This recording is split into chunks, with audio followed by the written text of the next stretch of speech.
Welcome to the Alliance for Positive Youth Development's second podcast, part of a series of podcasts that focus on highlighting various organizations and groups that work towards promoting positive youth development. This month, our podcast is highlighting the work of the Teaching Tolerance program, a project that promotes youth being open to differences. One of the youth empowerment strategies that the APYD initiative supports is youth understanding and accepting the differences they see around them. Being open to differences is an important building block that will help create an overall golden generation. To learn more about our golden podcasts and the APYD initiative, visit www.siskigroup.org/APYD or follow us on Twitter at ideas4youth. Mr. Thom Ronk from the Southern Poverty Law Center's Teaching Tolerance program was kind enough to sit down and talk about the phenomenal youth work that the Teaching Tolerance program conducts on a daily basis, and explain to us why it is so important for youth to learn how to be open to differences. For more information about Teaching Tolerance, please visit their website at www.tolerance.org. Let's begin. Please explain a little bit about yourself and expand on the goals or objective of the Southern Poverty Law Center's Teaching Tolerance program. Good morning, Ariza. Thanks for inviting me. And first, I'll share a little of my background, and then I'll focus on Southern Poverty Law Center and Teaching Tolerance. Okay. So, a little bit about me. I've been working in education, I guess, for more than 20 years. And through my career, I've been given the opportunity to work with a wonderful diversity of students and cultures throughout the United States, in cities like Seattle, Miami, and New York. As well as in the world, in countries like Egypt, Afghanistan, and Indonesia. I think these life experiences have ultimately helped me to understand firsthand the need to focus on social justice, anti-bias multicultural education, and conflict resolution, specifically in some of these countries, which pretty much led me to where I am now, here in Montgomery, Alabama, with Teaching Tolerance. And Teaching Tolerance, I'll explain a little bit about Teaching Tolerance and SPLC, but Teaching Tolerance is a project of Southern Poverty Law Center, or SPLC. In a nutshell, I would say SPLC is a nonprofit civil rights organization, and we're dedicated to fighting hate, bigotry, and ultimately seeking justice for all people. SPLC was founded in 1971. We just celebrated our 40th year anniversary, and it was founded by Morris Dees and Joe Levin, two attorneys, on the premise that they really wanted to ensure that the promise of the civil rights movement became a reality for all people. And I believe pretty much that's still very much our mission today, is to definitely ensure the civil rights are ensured for everyone. And then there's three primary areas of SPLC. There's the legal or justice side, the intelligence project, and the intelligence, what they do is they track the activities of hate groups across America. You might want to check out one of their interactive hate maps online. It's pretty interesting, especially if you hone in on your particular state to see what type of hate groups are around your areas. It can be disturbing. So that's available online at splcenter.org. And then we have Teaching Tolerance, the education component of SPLC. This is the area that I work in, and so Teaching Tolerance is dedicated to reducing prejudice, improving intergroup relationships, and supporting equitable and safe school experiences for children and youth in our schools. How do we go about this?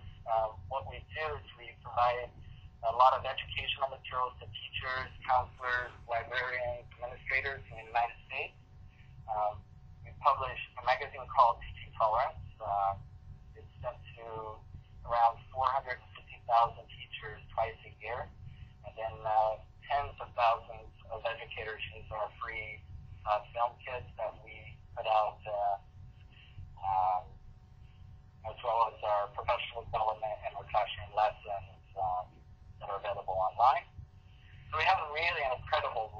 and I guess finally we reach about 5,000 schools through our annual Mix It Up at Lunch Day program.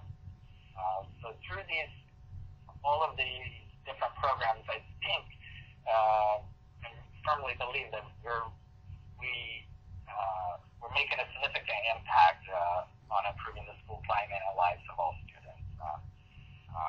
If I didn't believe that, I wouldn't be here. I'm very much an optimist. That's good. Why is it so important for young people to learn about being open to one another's differences?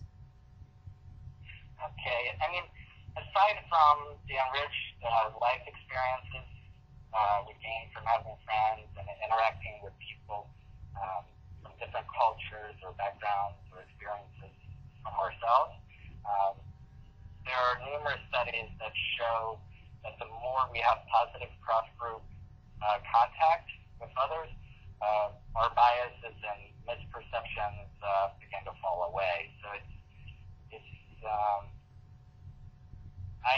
I just couldn't imagine my life without the diversity of friends and people that I've come in contact with.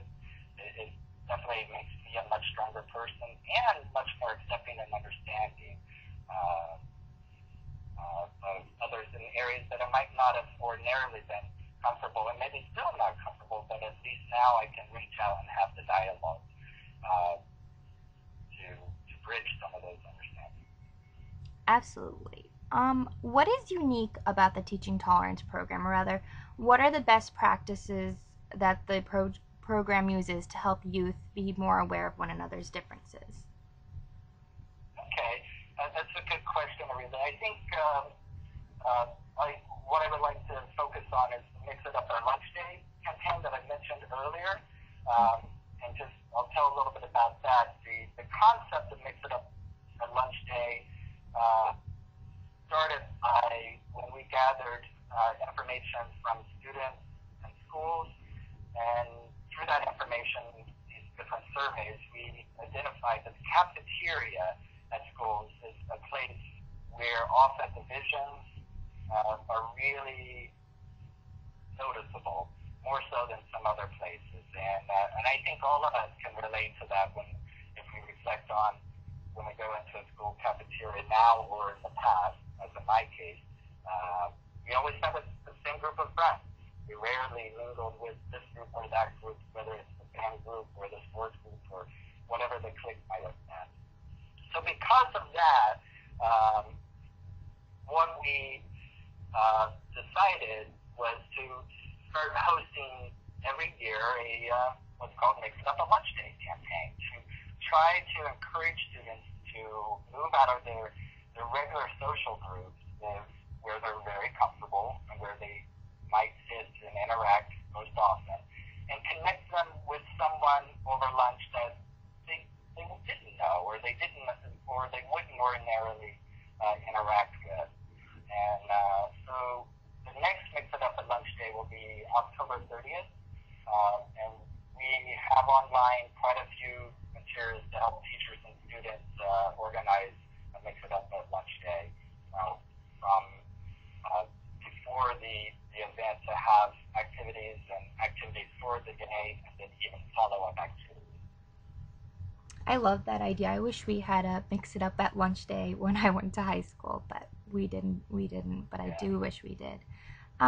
What age group or specific youth audience does the Teaching Tolerance program target?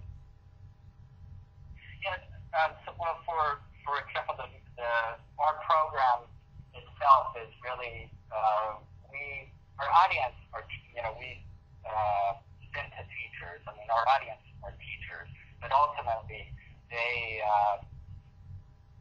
the work that we do will go to the students. So, for example, like the Mix It Up at Lunch Day, it's for all grades, pre-kindergarten through 12.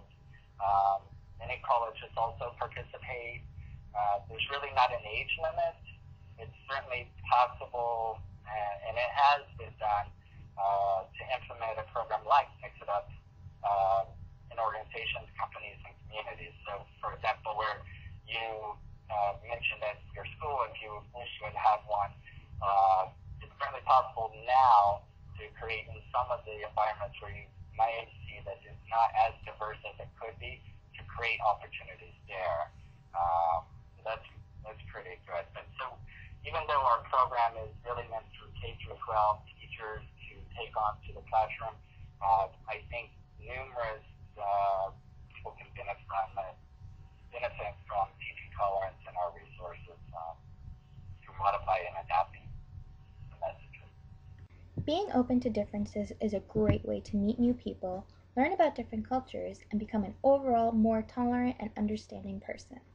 We'd like to thank Mr. Thom Ronk from the Southern Poverty Law Center's Teaching Tolerance Program for sharing with us the incredible work the program has accomplished and will continue to accomplish in the future.